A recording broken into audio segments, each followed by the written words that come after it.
अब बात करो। जब इंटरव्यू वाले मेरे पास आए, मैं इनको बोला कि मैं इंटरव्यू नहीं देना चाहती, जबकि मैंने इंटरव्यू नहीं दिया था। मैं इनको बोला मैंने इंटरव्यू दे दिया, मैं नहीं इस मामले में ज़्यादा पढ़ना चाहती। उन्होंने कहा सिर्फ 1 मिनट के लिए दे दें, सिर्फ आपकी बात रिकॉर्ड करनी है।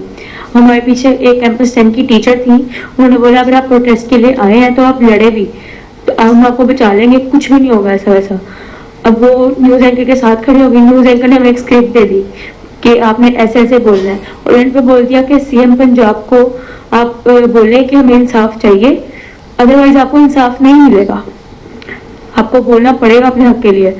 हमने उनकी बातों में आके, मैंने बोला मेरे साथ जो लड़की जिसने मुझे वाकया बताया सारा, वो तो उसको बोलने में थोड़ा इशू था, उसकी जुबान थोड़ी सी ना अटकती थी, तो मुझे मिस ने बोला कि आप बोलो, क्लियर बोलोगी, आप बोलते हो ज्यादा सही हो जाएगा मामला ना।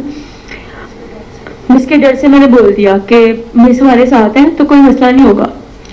एंकर ने भी सारा कहा कि ऐसे ऐसे बोल रहे हैं, और जब मैंने उसे बोला कि मैं कैंपस 10 की स्टूडेंट नहीं हूँ, कैंपस 2 की हूँ, उसने कट करके लगा दिया कि कैंपस 10 की स्टूडेंट है, और मुतासरा की आई विटनेस है, किसी ने देखा है। मैंने जबकि वीडियो में बोला कि बच्चों ने आवाजें सुनी, मैंने ऐसा कुछ बोला नहीं कि मैंने सुनी या मैं उधर मौजूद थी। जो आई विटनेस थी बच्ची, उसने अपना बोला भी है कि मैं आई विटनेस हूँ, और उसकी वीडियो इतनी ज्यादा वायरल नहीं हुई, मेरी वीडियो ज्यादा वायरल कर दी उन्होंने। आई विटनेस कोई था ही नहीं, क्योंकि ऐसा वाकया हुआ ही नहीं। तो बात यह है कि कोई पहले कहानी घड़ी गई, इल्जाम लगाया गया, उसके बाद विक्टिम ढूंढते रहे। फिर जब वो बच्ची इज़्ज़ा जो थी, उसने इनकार किया कि मैं तो बीमार हूं, मैं तो कब से पड़ी, मेरे पास मैंने पूरा मेडिकल रिकॉर्ड देखा है, जो मैंने कमेटी फैक्ट फाइंडिंग कमेटी बनाई थी, उन्होंने पूरा रिकॉर्ड देखा है, वो वाकई उन दिनों में हॉस्पिटल में दाखिल थी। इन्होंने सोचा कि कोई इनका कोई लिंक था, वो बच्ची कहीं आईसीयू में पड़ी, उनको मिल गई, उसको इन्होंने रेप विक्टिम बना दिया। वो बच्ची रेप की विक्टिम नहीं है, वो बच्ची एक घटिया सियासत की विक्टिम है, वो घटिया जो साजिश होती है वो बच्ची उसकी विक्टिम है।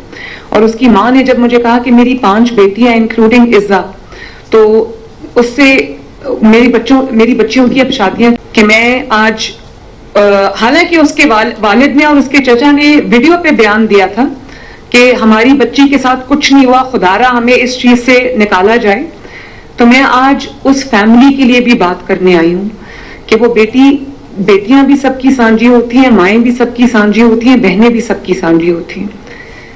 जब उसकी माँ ने रात को मुझसे ये बात की तो मैंने कहा आपने फिक्र बिल्कुल नहीं करनी, वो बच्ची मीडिया पे, उसकी माँ वालिदा नहीं चाहती, वो बच्ची मीडिया पे आना चाहती थी, लेकिन उसकी वालिदा नहीं चाहती थी कि वो मीडिया पे आए। तो उसके बिहाफ पे मैं ये बात करना चाहती हूँ कि उस बच्ची के ऊपर एक छोटा पूरी कहानी घड़ी गई है, वो बच्ची बिल्कुल पाक साफ है, उसके ऊपर ये गलत इल्जामात लगे, और मैं तमाम लोगों के सामने आज ये बात करना चाहती हूँ।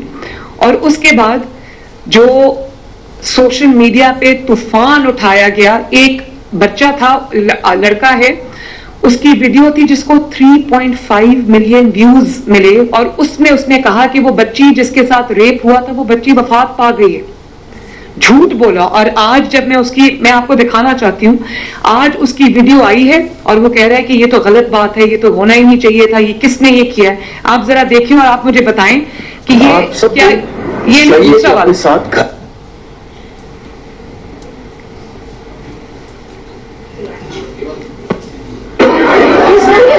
मांग रहे हैं, इस पे भी हम अभी आते हैं।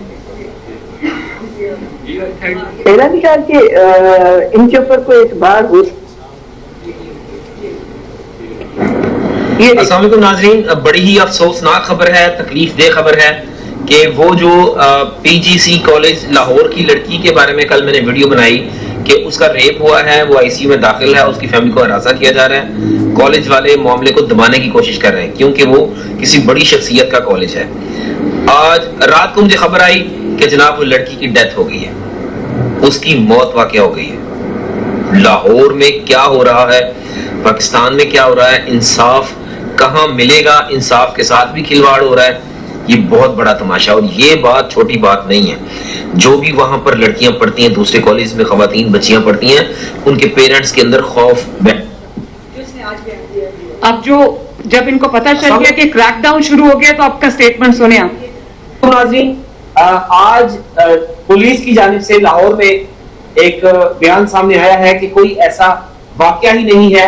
एसपी शहर बानो साहिबा के साथ एक बच्ची के वालिद और चचा का बयान आया है कि हमारी बच्ची के साथ कोई ऐसा वाकया नहीं हुआ, वो गिर गई थी, उनको चोट लगी थी, इस वजह से वो ठीक है।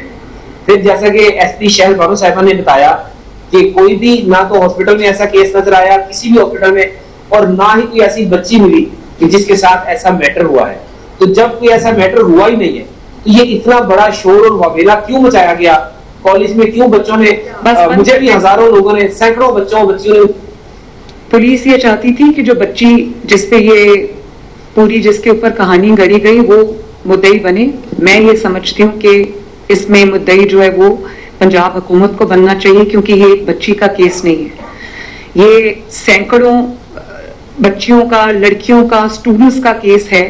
ये एक खानदान की इज्जत का केस है, और ये एक ऐसी बात है जिसमें सोशल मीडिया पे आप कोई भी चिंगारी लगा दें, आग भड़कने में देर नहीं लगती। इसलिए मैं समझती हूँ कि पंजाब हुकूमत को इसका मुद्दई होना चाहिए, और जो जो इन्वॉल्व है, FIA को एप्लीकेशन दे दी गई है, जो जो इन्वॉल्व है इसको, चाहे उसका ताल्लुक मीडिया से हो या उसका ताल्लुक PTI से हो या उसका ताल्लुक जो है वो काफ लीग, जो चौधरी परवेज इलाही साहब की काफ लीग है, उनकी भी फैमिली इसमें बहुत एक्टिव है, जिससे उसका ताल्लुक हो उसको फौरन जो है उसको पकड़ा जाए, क्रैकडाउन किया जाए, और जो जो लोग इसमें इन्वॉल्व है उनको सामने लाया जाए। अब ये आप मेरे लेफ्ट साइड पे PTI की एक खातून रहनुमा है ज़रताज गुल साहिबा, ये उनकी बहन है जो लाहौर कॉलेज वुमेन्स यूनिवर्सिटी उसमें प्रोफेसर हैं, और इनकी भी वीडियो एक सर्फेस की जिसमें ऐसे लग रहा था कि ये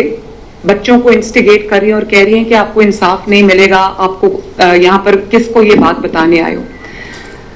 ये मेरे एक ऐसे मुखालिफ की जमात है, अगर मैं अपनी मुखालिफत की बात करूं, पॉलिटिक्स की बात करूं, कि उनकी कई बातों का मैं आंखें बंद करके इसलिए भी यकीन कर लेती हूँ क्योंकि उनकी सियासत ही यही है। लेकिन मैंने फिर भी, क्योंकि अब मैं एक सियासी रहनुमा नहीं हूँ, मैं एक चीफ एग्जीक्यूटिव हूँ जिसके सूबे के अंदर तमाम जमातों के लोग रहते हैं, बसते हैं, तमाम तरह के, तमाम ख्यालात के, डिफरेंट फिलॉसफीज के लोग रहते हैं। मैं उन सब की वजीर आला हूँ।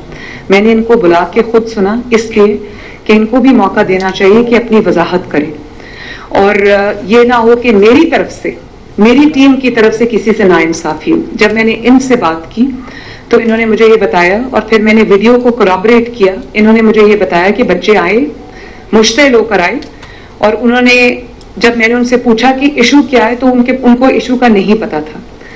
तो इन्होंने कहा कि मैंने उनसे कहा कि आप किस चीज पे इंसाफ मांग रहे हैं, इशू तो बताएं। तो बच्चों को इशू नहीं पता था। इनके ख्याल में, इनके भी ख्याल में, and I appreciate her for that, इनके भी ख्याल में बच्चों को कहीं से इंस्टिगेट किया गया है, उनको इंसाइट किया गया है, ये खुद। और मैंने इनसे कहा कि आज आप ये बात रखें, इनको हटा दिया गया। ये वहां पर हैरेसमेंट कमेटी की चेयर थी, इनको, क्योंकि इनके खिलाफ एक इन्वेस्टिगेशन चल रही थी, तो इनको कहा गया कि आप स्टेप डाउन करें। मैं आज जो इन्वेस्टिगेशन कंप्लीट होती है, जैसे ये कह रही हैं, अगर ये नहीं है उसमें इन्वॉल्व, तो इनको दोबारा से हमें रीइंस्टेट करना चाहिए। कोई किसी का बहन हो, भाई हो, रिश्तेदार हो, वो अपने किए का खुद रिस्पॉन्सिबल है।